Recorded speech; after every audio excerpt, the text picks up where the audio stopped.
अस्सलामुअलैकुम क्लास। आज के लेक्चर में हम पढ़ेंगे what is clean theorem part 3।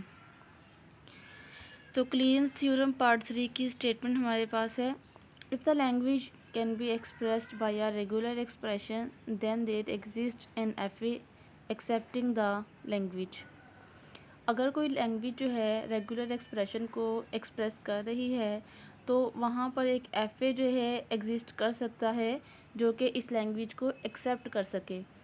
As the regular expression is obtained applying addition, concatenation, and clear on the letters of an alphabet and the null string. So while building the regular expression, sometimes the corresponding FA may be built easily as shown in the following example. Example हमारे पास है, consider the language defined over sigma equals to A B. एक हमने language को define करना है जो कि ए बी पर कंसिस्ट होगी, कंसिस्टिंग ओनली बी, सिर्फ बी वहाँ पर जो है एग्जिस्ट करना चाहिए। तो देखिए यहाँ पर एक हमारे पास इनिशियल स्टेट है, एक हमारे पास फाइनल स्टेट है। इनिशियल स्टेट से फाइनल स्टेट तक पहुँचने के लिए सिर्फ हम बी रीड कर रहे हैं। तो अब देखें यहाँ पर जो ये वाली स्टेट है ये हमारे पास डेड स्टेट है। अगर हम यहाँ पर इस स्टेट पे पहुँच जाते हैं ना तो देखिए यहाँ से फाइनल स्टेट से यहाँ तक पहुँचने का रास्ता है, तो यहाँ तक पहुँच जाते हैं तो फिर हम वापस फाइनल स्टेट पर नहीं जा सकते, तो इसका मतलब हम डेड स्टेट पर आ गए। तो ये जो हमारे पास है कि सिर्फ इनिशियल स्टेट से फाइनल स्टेट तक पहुँचने के लिए सिर्फ बी रीड करना, तो ये हमारे पास स्ट्रिंग जो है वो एक्सेप्ट हो रही है। नेक्स्ट एग्जांपल है, consider the language defined over A B.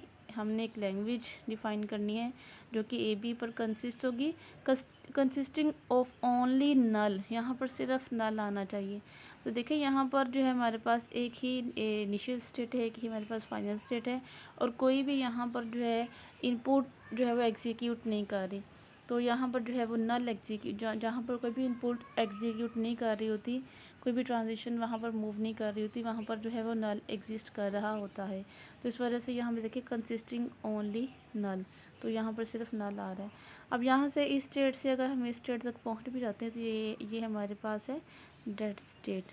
तो यहाँ पर डेड स्टेट पर जाके हम वापस नहीं आ सकते फाइनल स्टेट तक। As if R1 and R2 are regular expression, then there is some concatenation and clear are also regular expressions. So an FA can be built for any regular expression if the methods can be developed for building the FAs corresponding to the sum, concatenation and clear of the regular expressions along with their FAs. These three methods are explained in the following discussion. अब देखिए हमारे पास एक method 1 है। Method 1 में ये union of two F As, अगर हम two F As का यूनियन कर देते हैं तो यहाँ पर मेथड 1 में क्या डिस्कस किया जा रहा है, using the F As corresponding to R1 and R2 an F A can be build. हम जो है एफ ए के कोरस्पॉन्डिंग अगर हम बात करें तो जो R1 और R2 है तो उनका एफ ए जो है वो बिल्ड किया जा सकता है। एफ ए का मतलब है फाइनाइट ऑटोमेटा, ठीक है, corresponding to R1 plus R2। This method can be developed considering the following example. अब देखें R1 हमारे पास है a plus B whole steric into B defines L1। हम इस R1 को कह देते हैं कि ये लैंग्वेज 1 जो है वो डिस्क्राइब कर रहा है, डिफ़ाइन कर रहा है। एंड एफ ए बी, तो इसका एफ ए क्या होना चाहिए, देखिए एक्स हमारे पास इनिशियल स्टेट है, ये हमारे पास x2 हमारे पास फाइनल स्टेट है। a plus B whole steric है तो x1 पे भी एक ए की लूप लगा दी है, x2 पे जो है वो b की लूप लगा दी है। ये देखें बी जो है वो लाजमी रीड किया जा रहा है, तो इस वजह से देखें यहाँ पर जो है इनिशियल स्टेट से फाइनल स्टेट तक पहुँचने के लिए जो है हम बी रीड कर रहे हैं। नेक्स्ट हमारे पास है and R2 equals to a plus B whole static into double A into A plus B whole static defined L2। अब यहाँ पे जो हमारे पास R2 है उसको लैंग्वेज 2 को डिफ़ाइन कर रही है। ये हमारे पास FA2 है, ये हमारे पास FA1 है और ये हमारे पास FA2 है,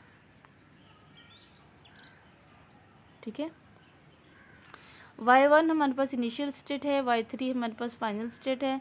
अब यहाँ पर देखें डबल ए आ रहा है ना, तो ये हमारे पास हम एफ ए बना रहे हैं ना, इस वजह से हमने दो एजेस लिए हुए फाइनल स्टेट तक पहुँचने के लिए, और एक एज पर हम एक ही जो इनपुट ट्रेवल कर रहे हैं। हम डबल ए वहाँ पर नहीं ले सकते क्योंकि एफ ए में हम डबल ए नहीं ले सकते।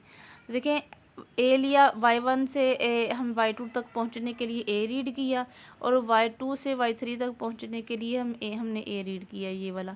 तो ये देखें ए हमारे पास आ रहा है, और ये भी हमारे पास जो है, ये भी हमारे पास लूप लगी हुई है, ये भी लूप लगी हुई है, और ये भी हमारे पास 3 लूप्स यहाँ पर लगी हुई हैं। Let FA3 can be an FA corresponding to R1 and R2। अब देखिए हम अगर एक FA3 हम बनाते हैं, जो जब वो क्या करेंगे, R1 को और R2 को वहाँ पर हम यूनियन कर देंगे, प्लस कर देंगे। Then the initial state of FA3 must corresponding to the initial state of FA1। तो FA3 की जो इनिशियल स्टेट है वो वही होनी चाहिए जो कि FA1 की थी, and the initial state of FA2, और जो FA2 की जो हमारे पास इनिशियल स्टेट थी और FA1 की जो इनिशियल स्टेट थी FA3 की, वही इनिशियल स्टेट रहेगी। Since the language corresponding to R1 और R2 is the union of corresponding language L1 and L2। तो R1 और R2 को जब हम जो है इकट्ठा कर देंगे, यूनियन कर देंगे, तो वहाँ पर वो किस लैंग्वेज को डिफाइन करेंगे, L1 और L2 को। Consisting the strings belonging to L1 और L2 और both therefore a final state of FA3 must correspond to the final state of FA1 और FA2 और बोथ। अब देखिए हमने इनिशियल स्टेट तो डिफाइन कर दी कि इनिशियल स्टेट कौन सी होगी। अब फाइनल स्टेट हमारे पास कौन सी होगी, FA1 में और FA2 में जो भी हमारे पास फाइनल स्टेट्स थी, FA3 में वही वाली हमारी स्टेट्स जो हैं वो फाइनल स्टेट्स रहेंगी। Since in general FA3 will be different from both FA1 and FA2, तो इस वजह से जो हमारे पास FA3 हम डेवलप करेंगे वो FA1 से और FA2 से जो है वो डिफरेंट होगी। So the labels of the states of FA3 में be supposed to be Z1, Z2, Z3 up to so on. अब जो चूँकि हमारे जो लेबल हैं वो ट्रांजिशंस के ऊपर वो हो सकता है एक से ज़्यादा वहाँ पर जो है इनपुट्स आ जाएं, इस वजह से वो उस इनपुट को हम सपोज कर लेंगे Z1 के इक्वल, Z2 के इक्वल, Z3 के equal up to so on. Where Z1 is suppose to be initial state, हम वहाँ पर सपोज करेंगे कि Z1 जो है ये इनिशियल स्टेट है, since Z1 correspond to the state X1 और Y1। तो हम Z1 को सपोज कर लेते हैं कि ये कौन सी स्टेट होगी, ये X1 और Y1 की स्टेट होगी। ये देखें ज़रा, तो हम सपोज करते हैं कि जो Z1 है ये इनिशियल स्टेट होगी, और Z1 जो है किसके कोरस्पॉन्ड होगी, X1 की और Y1 की। अब X1 और Y1, X1 जो है FA1 में इनिशियल स्टेट है और Y1 है ये FA2 में इनिशियल स्टेट है। So there will be two transitions separately for each letters read at Z1. It will given two possibilities of states, either Z1 of different from Z1. This process may be expressed in the following transitions tables for all possible states of FA3. अब देखिए यहाँ पर हमारे पास ये एक FA1 थी, ये हमारे पास FA1 है, और ये हमारे पास FA2 है। अब हम FA3 बनाने के लिए क्या करते हैं कि एक ट्रांजिशन टेबल बना लेते हैं। ट्रांजिशन टेबल से FA3 बनाना इंतहाई आसान है। ये सेम वैसे का ही ट्रांजिशन टेबल हम बनाएंगे जैसे कि मैंने आपको प्रीवियस एक लेक्चर में ट्रांजिशन टेबल बनाना सिखाया था। अब देखें यहाँ पर जो है हम देख लेते हैं कि ओल्ड स्टेट्स, हम यहाँ पर कॉलम्स बना लेते हैं। यहाँ पर फर्स्ट कॉलम पे हम लिखते हैं कि हमारे पास ओल्ड स्टेट्स कौन सी हैं, और हमारे पास जो सेकंड वाला पाथ होगा वहाँ पर हम लिख लेंगे न्यू स्टेट्स। अब न्यू स्टेट्स में चूंकि हमारे पास इनपुट्स कितनी हैं, ए और बी दो लेटर्स हमारे पास इनपुट के तौर पर हैं, तो इस वजह से ए का जो है स्टेट अलग बना लेंगे और बी की स्टेट्स जो हैं वो हम अलग बना लेंगे। इस वजह से हमारा जो ट्रांजिशन टेबल है वो बनाना हमारे लिए आसान हो जाएगा। अब देखें हमारे पास जो है ओल्ड स्टेट्स कौन सी हैं, X1 और Y1। ये हमने ले ली है, X1 ले ली है, और ये हमने Y1 ले ली है, ठीक है।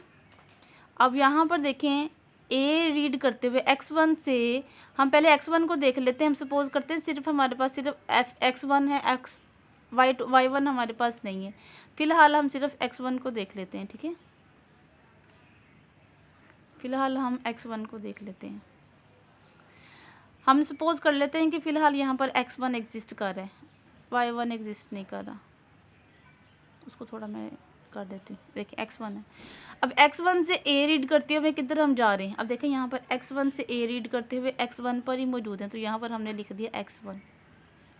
ठीक है, x1 से और a रीड करते हुए हम कहीं भी नहीं जा रहे, तो ये x1 का काम कंप्लीट हो गया। अब नेक्स्ट देखें y1, अब हम FA2 पे आ जाते हैं। अब हम ये सपोज कर लेते हैं कि x1 यहाँ पर मौजूद नहीं है, अब हम ये सपोज करते हैं कि y1 ही सिर्फ हमारे पास मौजूद है। अब सेंटर में हमने कॉमा लगा लिया और y1 पर देखते हैं कि y1 से a रीड करते हुए हम किधर जा रहे हैं। हम देखें y1 से a रीड करते हुए हम y2 पर मूव कर रहे हैं, तो हम यहाँ पर लगा देंगे y2। अब देखें यहाँ पर हमने कॉमा लगा के y2 लगा दिया, और y1 से a रीड करते हुए हम कहीं भी मूव नहीं कर रहे। अब चूँकि यहाँ पर देखें 2 इनपुट्स हमारे पास आ गई ना, इस वजह से हम अपनी आसानी के लिए कर लेते हैं इसको। ये जो हमारे पास x1 और y1 है, ये वाला जो हमारे पास x1 y1 है, इसको इक्वल कर लेते हैं g1 के। ये हमने अपनी आसानी के लिए इनको नाम असाइन किए हुए। अगर आप इसको नाम असाइन नहीं भी करना चाहते, आपकी अपनी मर्ज़ी होती है। अगर आप इसको नाम असाइन करना चाहते हैं अपनी आसानी के लिए, नाम असाइन कर सकते हैं। ये क्यों नाम असाइन किए हैं, इनको नेम असाइन करने का मकसद ये है कि जब हम स्टेट्स बनाएंगे ना, तो हमें पूरी यहाँ पर इनपुट्स जो हमारे x1 y1 x2 y2 ये जो लिखने की ज़रूरत नहीं पड़ेगी। हमने जो इनको डमी नाम दिए होते हैं ना, जो इनको स्टेट्स के नेम में असाइन किए होते हैं, वो सिंगल नाम लिखने आसान होते हैं। इस वजह से हमने इसको g1 कह दिया और इसको हमने 0 कह दिया। तो ए का काम तो कंप्लीट हो गया। अब देखिए हम बी वाली इनपुट के ऊपर जाते हैं। पहले हम देख लेते हैं x1 को, जैसे कि हमने प्रीवियस ये ए वाला काम किया है। x1 में देखते हैं बी रीड करते हुए हम किधर जा रहे हैं। x1 में बी रीड करते हुए हम मूव कर रहे हैं x2 पे, तो हमने देखें यहाँ पर x2 लिख लिया। x1 से b रीड करते हुए हम कहीं भी मूव नहीं करें, तो x1 का काम कंप्लीट हो गया। ठीक है, अब देखें यहाँ पर नेक्स्ट हमारे पास y1 है। y1 से हम b रीड करते हुए किधर मूव करें, हम y1 से b रीड करते हुए y1 पर ही रह रहे हैं और हम कहीं भी मूव नहीं कर रहे। तो हमने देखे कॉमा लगा के x2 y1 लगा दिया, इसको हमने नाम दे दिया g3 का। तो ये वाला एक पोर्शन हमने कंप्लीट कर लिया।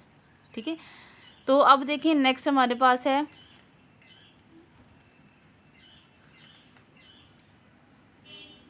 अब ये x1 होगा और ये y2 होगा। ठीक है, हर स्टेट के साथ हमने इसकी ट्रांजिशंस जो हैं वो चेक करनी है।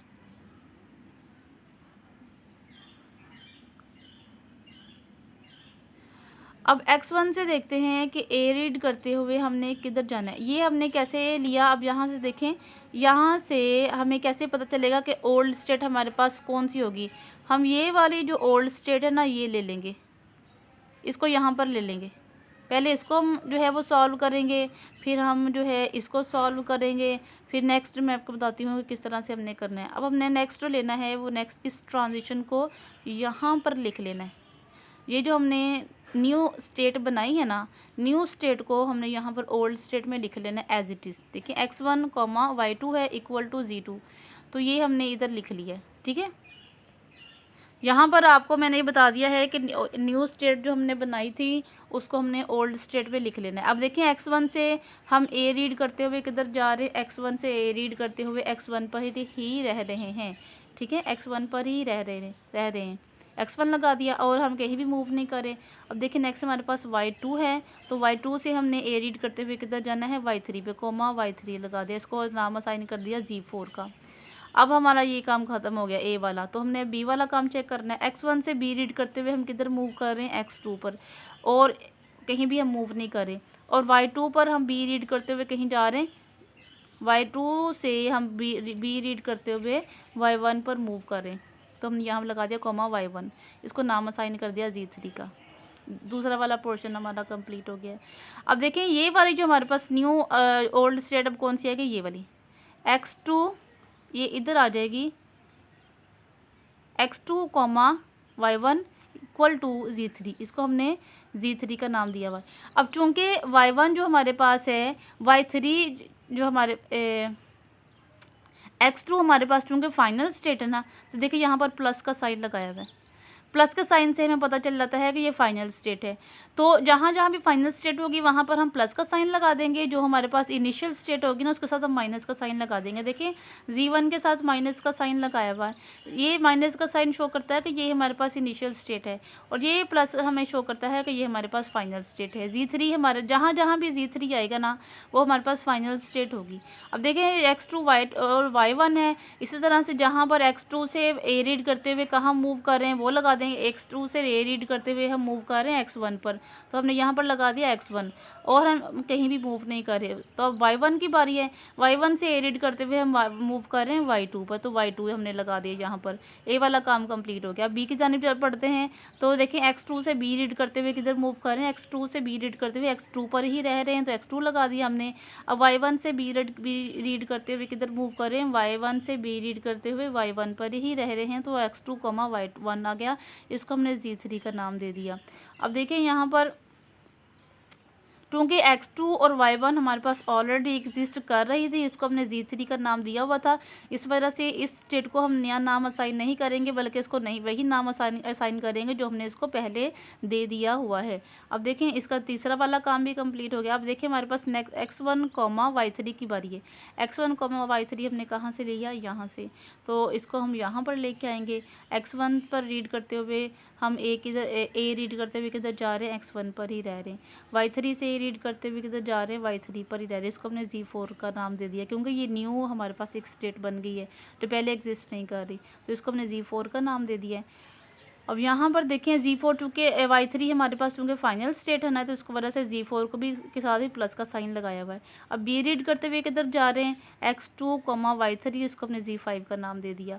अब देखें यहाँ पर Z5 हमने पहले इसको यहाँ पर जो है सॉल्व नहीं किया हुआ है, हमने Z1 को भी सॉल्व कर लिया, Z2 को भी सॉल्व कर लिया, 3 को भी सॉल्व कर लिया, 5 को भी सॉल्व कर लिया। अब इसकी बारी है, Z5 को यहाँ पर हम सॉल्व करेंगे। तो देखें यहाँ पर हमने Z5 जो हमारे पास x2 से a रीड करते हुए किधर मूव कर रहे हैं, x1 की तरफ, y3 से a रीड करते हुए मूव कर रहे हैं y3 की तरफ, x2 से b रीड करते हुए x2 पर ही रह रहे हैं, y3 से b रीड करते हुए y3 पर ही रह रहे हैं।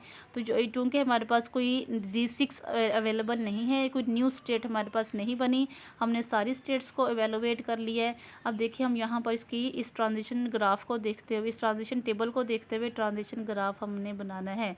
अब देखें Z1 से जो है हम किधर जा रहे हैं, a रीड करते हुए Z2 की तरफ, Z1 से a रीड करते हुए हम मूव कर रहे हैं Z2 की तरफ। हमने इसके देखा ट्रांजिशन के ऊपर a मूव करा रहे हैं, ठीक है।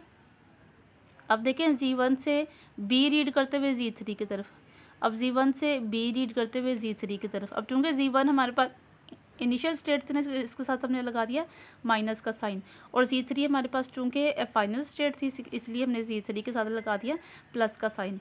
ये वाला इसका काम कंप्लीट हो गया। अब देखें Z2 से, अब देखें Z2 से a रीड करते हुए हम किधर जा रहे हैं, Z4 की तरफ, ये Z4 आ गया, और Z2 से b रीड करते हुए किधर जा रहे हैं, Z3 की तरफ।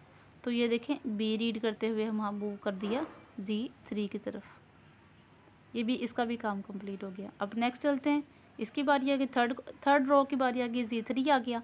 अब Z3 से a रीड करते हुए हम मूव कर रहे हैं, ये देखें Z3 से a रीड करते हुए मूव कर रहे हैं Z2 की तरफ, और b रीड करते हुए मूव कर रहे हैं Z3 की तरफ। देखें यही Z3, इस वजह से हमने यहाँ पर लगा दी, ये लूप एज लगा दिया। थर्ड रो का भी काम कंप्लीट हो गया। अब फोर्थ रो को चेक करते हैं। अब Z4 से हम जा रहे हैं a रीड करते हुए Z4 की तरफ, अब देखें Z4 पे a की लूप लगा दी है, और Z4 से b रीड करते हुए मूव कर रहे हैं Z5 की तरफ। देखें एक ट्रांजिशन एज लगा दिया जो कि Z5 की तरफ मूव कर रहा है। तो फोर्थ रो का काम भी कंप्लीट हो गया है। अब देखें हमारे पास सिक्स्थ रो है, Z5 से a रीड करते हुए हम मूव कर रहे हैं Z4 की तरफ। देखें a रीड करते हुए Z4 की तरफ मूव कर रहे हैं, और b रीड करते हुए हम मूव कर रहे हैं Z5 की तरफ। देखें इसके ऊपर हमने लूप एज लगा दिया। जहाँ जहाँ भी फाइनल स्टेट से देखें हमने वहाँ ये भी प्लस का साइन लगा दिया, ये भी प्लस का साइन लगा दिया, ये भी प्लस का साइन लगा दिया। जहाँ जहाँ फाइनल स्टेट्स होंगी उसके साथ हम प्लस का साइन लगा देंगे, जहाँ जो हमारे पास इनिशियल स्टेट होगी वहाँ पर हम माइनस का साइन लगा देंगे। इनिशियल स्टेट यहाँ भी हमारे पास एक ही होगी, फाइनल स्टेट्स हमारे पास एक से ज़्यादा हो सकती हैं, ठीक है। अब यहाँ पर देखें R corresponding to the above FA may be R1 plus R2 A plus B whole steric into B plus A plus B whole steric into double A into A plus B whole steric. Note further examples are discussed in the next lecture. अब देखें ये जो हमारे पास है यहाँ भी हमारे पास वही रेगुलर एक्सप्रेशन बन रहा है जो कि हमारे पास R1 और R2 में था. ठीक है, तो ये था हमारा आज का लेक्चर. नेक्स्ट इंशाल्लाह नेक्स्ट लेक्चर में हम मज़ीद एग्जांपल्स डिस्कस करेंगे. यहाँ तक अच्छी तरह से इसकी प्रैक्टिस कीजिएगा. अगर किसी पॉइंट की समझ नहीं लगी तो आप मुझसे पूछ लीजिएगा. दुआ में याद रखिएगा. Take care. अल्लाह हाफिज़.